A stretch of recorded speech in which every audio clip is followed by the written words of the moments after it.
diagnóstico da depressão diante da psicologia é diferente? A psicologia olha para a depressão de forma diferente? Será que existem várias formas de enxergar a depressão e nós, psicólogos, enxergamos diferente de outras áreas? Nossas abordagens, elas diferem dos manuais de diagnóstico, do DSM-5, por exemplo? Ela discorda do DSM-5? O que nós, psicólogos, precisamos saber para que a gente não fique confuso na nossa prática clínica diante dos diversos diagnósticos que a gente acha que a depressão tem? Ou será que realmente tem? Uma coisa que eu pensava muito, né, quando eu estava estudando psicologia na faculdade, quando eu me formei, eu sempre olhava muito com o olhar da minha abordagem ali dentro, né, dos transtornos mentais de forma geral, e via as outras abordagens e achava assim, nossa, elas discordam de tal forma, elas brigam entre si e a área da saúde como um todo é uma confusão. Quem tá certo, né, quem tá errado. A gente tem uma tendência a ficar nesse meio dessa confusão criada pela nossa cabeça. E se a gente não desfaz essa confusão, a gente não tem nem como trabalhar, gente. Vamos ser lógicos nisso. A gente fica com dificuldade até de trabalhar. Porque qualquer coisa que um médico falar, eu aceito, né? Porque ele deve saber, porque eu não sei. Se eu não sei, o médico tá falando com tanta certeza que é aquilo, então, né? Então deixa eu ficar quieta aqui na minha. Então a gente fica um profissional muito desempoderado numa área que é nossa, né, também. Então, a gente precisa começar a desmistificar essas questões relacionadas a diagnóstico, relacionadas a transtornos mentais, ao nosso tratamento de modo geral e ao olhar da psicologia diante das diversas abordagens, diante dos manuais diagnósticos, né? Então, vamos desmistificar isso aqui. Voltando ao nosso tema, nós temos duas visões aí que a gente fica meio confusa, né? É a visão dos manuais diagnósticos e a visão da nossa psicologia. Mas para entender isso, é muito importante a gente entender os objetivos de cada um. Os manuais diagnósticos, eles têm um objetivo de, digamos, direcionar o olhar para um padrão diagnóstico. Ele quer entender quais são os critérios que formam um diagnóstico. E para isso, ele precisa enxergar os transtornos mentais da forma como o ser humano se desenvolve. O ser humano se desenvolve de forma holística, né? Ele tem diversos fatores aí de desenvolvimento, né, que formam o ser humano. Fatores fisiológicos, fatores psicológicos, né, e fatores sociais. Então, se a gente é formado por esses fatores, todos esses três fatores envolvem e desenvolvem a gente, então quer dizer que o adoecimento também vai sempre envolver esses fatores, né? O adoecimento mental, porque nós somos seres holísticos. O adoecimento físico, né? Se a gente for parar para pensar, né? A gente tá com, Covid. Covid, ele vai ter vários sintomas fisiológicos, mas ele vai interagir com as nossas questões psicológicas, a forma como a gente encara o adoecimento e nossas questões sociais. Ele vai atrapalhar, vai incapacitar a gente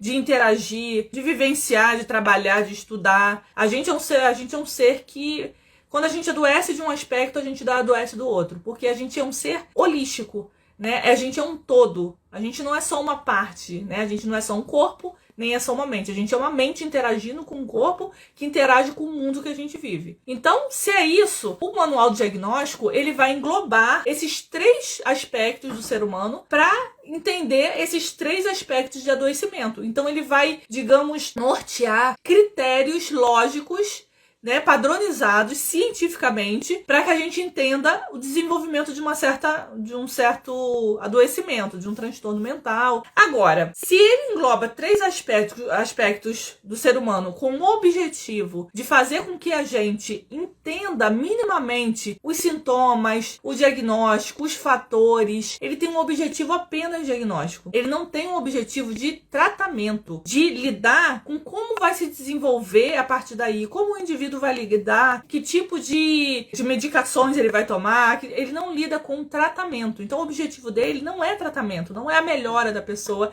em si. Ali o objetivo dele é enxergar o que envolve esse adoecimento. Sintomas, fatores psicológicos, fatores sociais, fatores fisiológicos. Esse é o objetivo dos manuais diagnósticos. E aí a gente, como psicólogo, a gente discorda dele? É claro que não. Nós psicólogos sabemos, a psicologia sabe que o ser humano é um ser holístico, é um ser psicossocial. Então, se a gente sabe isso e os manuais, eles entendem o ser humano assim, a nível, com o objetivo de diagnóstico, então a gente também entende assim. Agora, cada profissional, cada área do conhecimento vai pegar uma faceta, né, desse conhecimento de diagnóstico e vai aprofundar em outros aspectos, né? Dentro do nossa área do conhecimento, a gente vai pegar ali os aspectos mentais desse conhecimento e a gente vai aprofundar a nível de tratar, de fazer com que a pessoa saia desse quadro. E para isso, nós nos utilizamos de diversas abordagens. Nós temos muitas abordagens que vão estudar um aspecto específico do ser humano.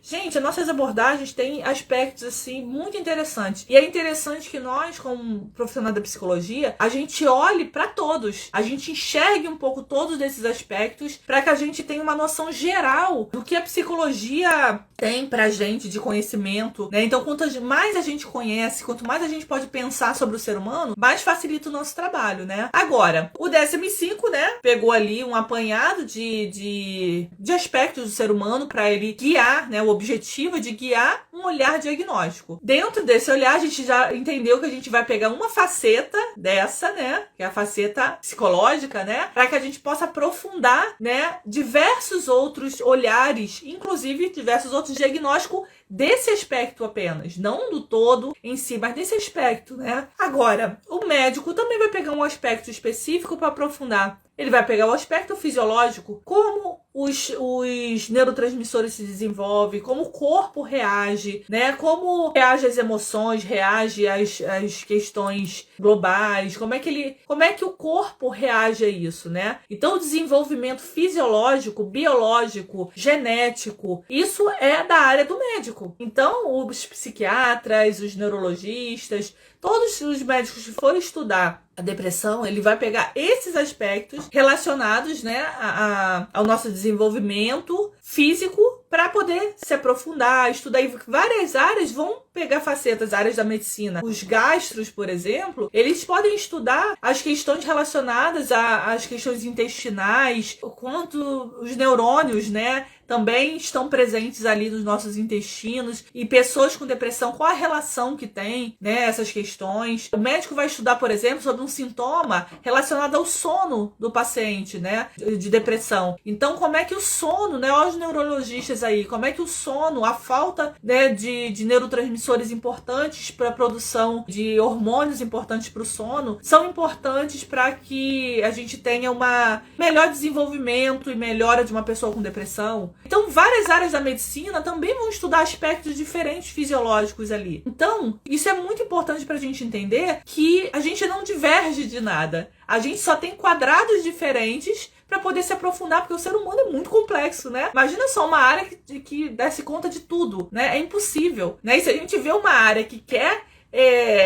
se apossar de tudo, quer ser o dono de tudo, a gente fala assim, gente, essa pessoa, esse profissional, ou até essa área mesmo, tá completamente equivocada, tá completamente fora de si. Então, gente, pra gente entender, então, resumindo aqui o que a gente conversou hoje, o psicólogo, ele vai concordar sim com os manuais diagnósticos, porque não tem como discordar que o adoecimento mental, de forma geral, a depressão e outros, vai atingir questões multifatoriais do ser humano, porque o ser humano é um ser holístico. Ele não se divide dessas partes. Tem um ser humano que é mental, tem um que é físico. Não existe isso, né? Então, a gente é tudo isso, junto e misturado. Não tem nem como desmisturar isso. A gente faz parte desses três aspectos. Então, o manual do diagnóstico tem um objetivo: clarear um diagnóstico, clarear, dar uma direção, né, para que as áreas peguem o seu punhado aí de opções né, da sua área, para que ele possa destrinchar o estudo, entender, estudar. Mas a gente também entende que esse diagnóstico global é importante também. Agora, quando a gente vai para nossa área, do nosso tratamento, do desenvolvimento desse ser humano, da melhora dele diante disso, aí a gente vai pensar num aspecto específico do ser humano lá da área mental. O aspecto inconsciente, o aspecto de desenvolvimento cognitivo, o aspecto sistêmico, o aspecto fenomenológico, Ou seja, a gente vai pegar um aspecto desse desenvolvimento psicológico desse ser humano para que a gente possa se aprofundar, criar possibilidades clínicas, criar técnicas, intervenções, né, teorias terapias para que a pessoa possa lidar com o sofrimento dela. Os médicos, a mesma coisa, né? Os sociólogos, antropólogos, a mesma coisa. Vão pensar em soluções também sociais, de reflexão, né? A filosofia, ela é muito importante para esse tipo de reflexão, né? A gente é filho da filosofia, né? A filosofia é a mãe da psicologia e a gente se utiliza dela, inclusive no consultório também, né? Na nossa prática clínica, porque a gente é uma profissão que faz pensar. Entendendo isso, gente, a gente não fica confuso e não fica inseguro e indefeso diante de outros profissionais, diante de um próprio DSM-5, a gente vai saber qual é o objetivo desse manual, inclusive na nossa área. Gente, ó, grande beijo, tá? Tchau, tchau.